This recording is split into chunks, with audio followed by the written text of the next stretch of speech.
और जिस सीट पर गुरुजी का रिजर्वेशन था उसी पर एक वैज्ञानिक बैठे हुए थे। तो जब गए तो कहें भैया ये हमारी सीट है। कहा ठीक है महाराज आइए, मुझे बनारस तक जाना है, गुरुजी को कलकत्ता जाना था, मुझे बनारस तक जाना है, फिर मैं उठ जाऊँ। कहा ठीक है बैठिए। तो चर्चा होने लगी। तो अब यही चर्चा दूसरी जगह भी हुई भोपाल में। भोपाल में वीआईपी गेस्ट हाउस में गुरुदेव जी का निवास था और गांधी भवन में प्रवचन सत्संग था। रामचंद्र भार्गव नाम के एक विद्वान थे, वे कार्यक्रम करवाते थे। तो जब वीआईपी गेस्ट हाउस में एक वैज्ञानिक ठहरे हुए थे, उनका नाम था बम बहादुर सिंह, वो प्रतापगढ़ के ही थे और मुंबई में रहते थे, किसी सेमिनार में भोपाल आए हुए थे। तो नीचे पर्ची में देखे कि ऊपर श्री अभिलाष साहब नाम के संत ठहरे हैं अमुक कमरे में।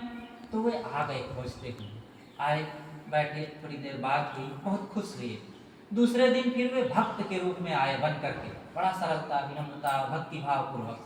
फिर फल लेकर के आए ढेर सारा और चढ़ाए, फिर जमीन में बैठे। अब की बात, पहले सोफा में बैठे थे।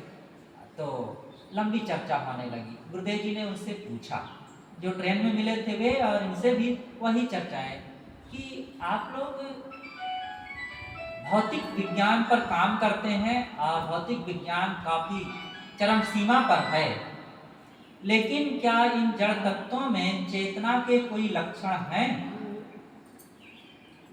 और वैज्ञानिक भी इसी बात को पूछने के लिए उत्सुक था। कहे महाराज आप ठीक कह रहे हैं, हम लोग भी इसी पर रुक जाते हैं, भौतिक विज्ञान में तो काम करते हैं, लेकिन जो साधु महात्मा जीव की, चेतन की, आत्मा की चर्चा करते हैं वो हम समझ नहीं पाते हैं।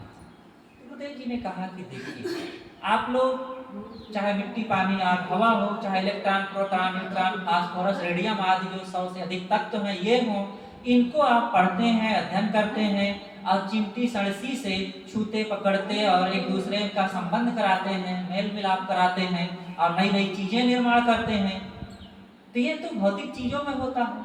अब आप चिमटी सड़सी से ही जीव को ही पकड़ना चाहें तो कैसे संभव हो पाएगा? वही पकड़ने वाला है। ये चेतन आत्मा को आंखों से नहीं देख सकते हैं, बल्कि वही आंखों से देखता है। आत्मा को आंखों से नहीं देखा जा सकता, बल्कि आत्मा ही आंखों से देखता है। आत्मा को कान द्वारा नहीं सुना जा सकता, लेकिन वो आत्मा ही कान से सुनता है। ध्यान से सुनेंगे सब लोग इसे। ये आत्मा को त्वचा से छुआ नहीं जा सकता है, बल्कि वो आत्मा ही त्वचा से छूता है सब चीजों को। उसी को देखो, उपनिषद के ऋषियों ने कहा है, यक चक्षुषा न पश्यति येन चक्षुषि पश्यति तदेव ब्रह्मत्वं विद्ध नेदं यदिदमुपास्ते।